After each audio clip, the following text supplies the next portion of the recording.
Good morning second year.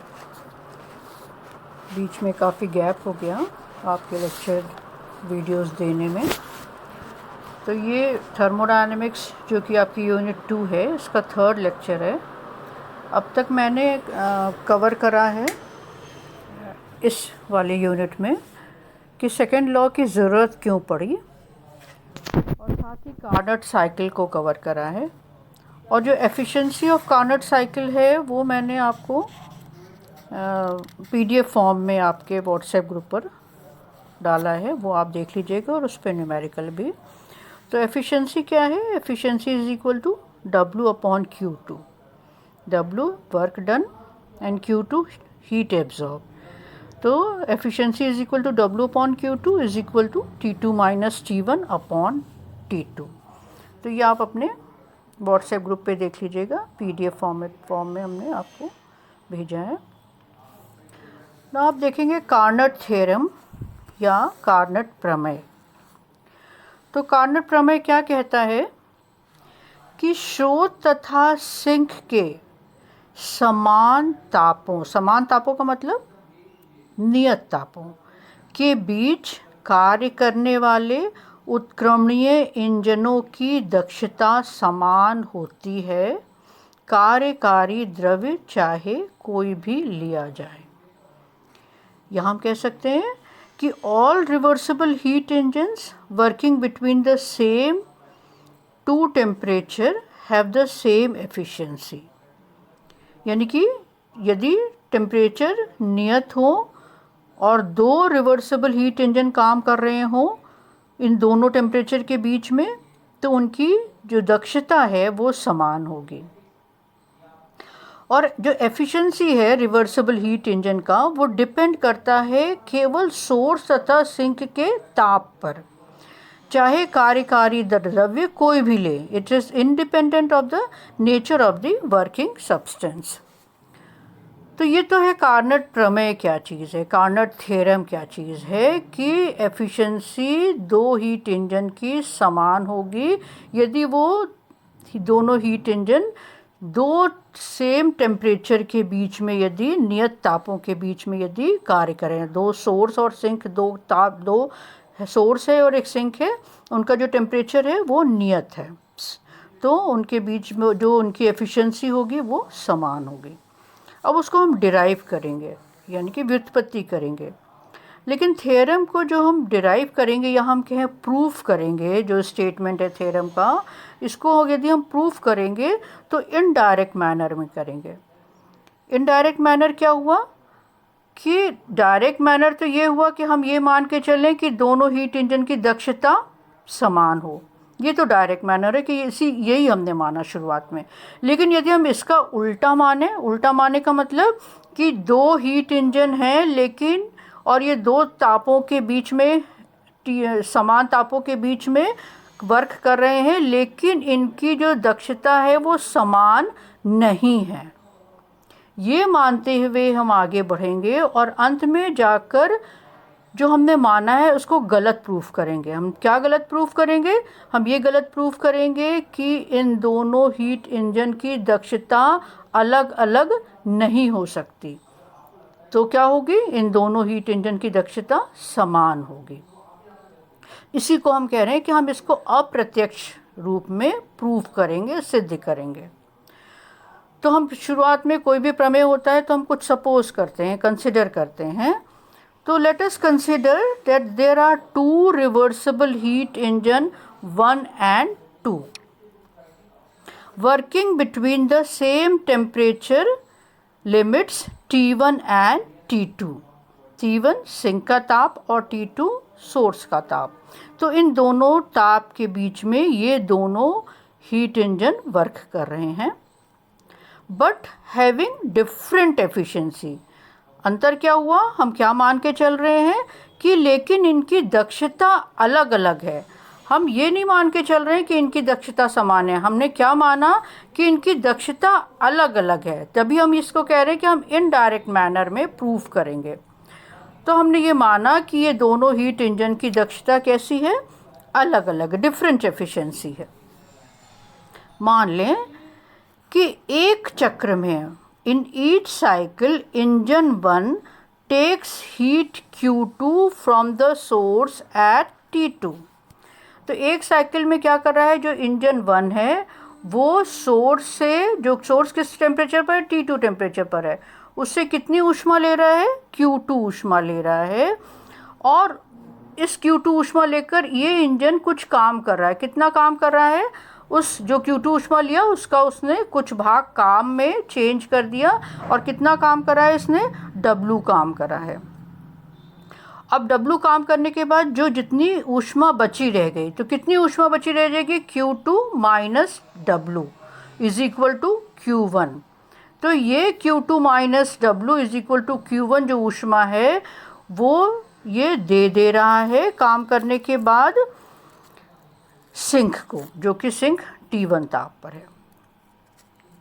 तो ये तो इंजन 1 की बात हो गई। उसी तरह से हम इंजन 2 की भी बात कर लें। तो इंजन 2 भी एक चक्र में Q2 ऊष्मा सोर्स से ले रहा है। अब देखिए यहाँ पर एरो उल्टा बना रखा है, आपको डायग्राम ऐसे ही बनाना है। पहले आप समझिए हम क्या कहना चाह रहे हैं। हम ये कह रहे हैं कि जो इंजन 1 ने तो Q2 ऊष्मा लिया, अब इंजन 2 ने मान लें कि इसने भी सोर्स से Q2 ऊष्मा लिया, लेकिन चूंकि दक्षता अलग अलग है इसलिए कार्य जो होगा वो क्या करेगा, दोनों अलग अलग काम करेंगे। तो Q2 ऊष्मा लेकर उसने कुछ भाग कार्य में परिवर्तित करा। तो अब कितना भाग कार्य में परिवर्तित करा, मान लें कि W डैश भाग कार्य में परिवर्तित करा।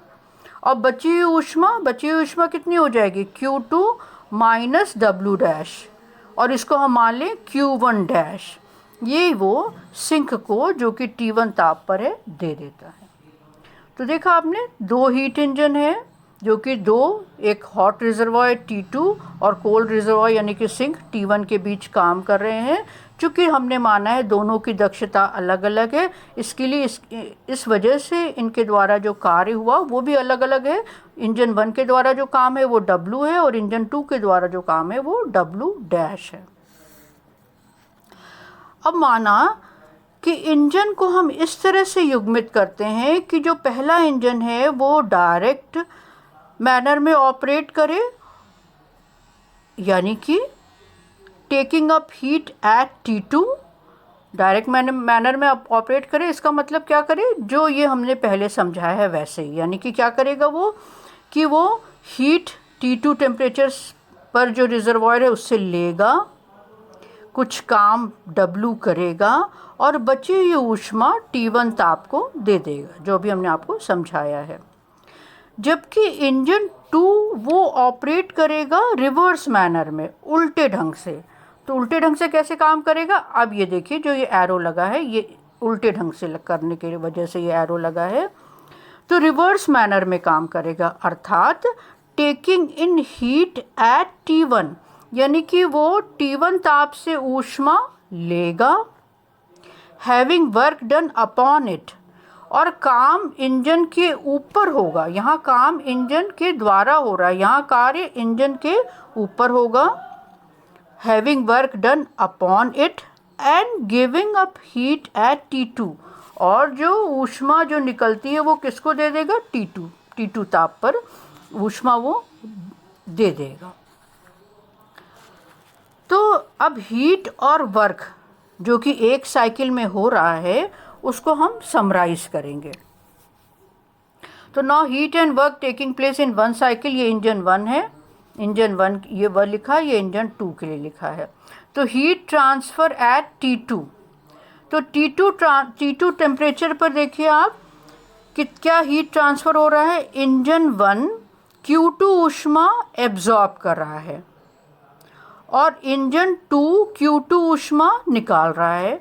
तो चूँकि Q2 ऊष्मा एब्जॉर्ब कर रहा है इसलिए हम प्लस साइन के साथ करा, और ये Q2 ऊष्मा निकाल रहा है इसलिए हमने माइनस साइन के करा।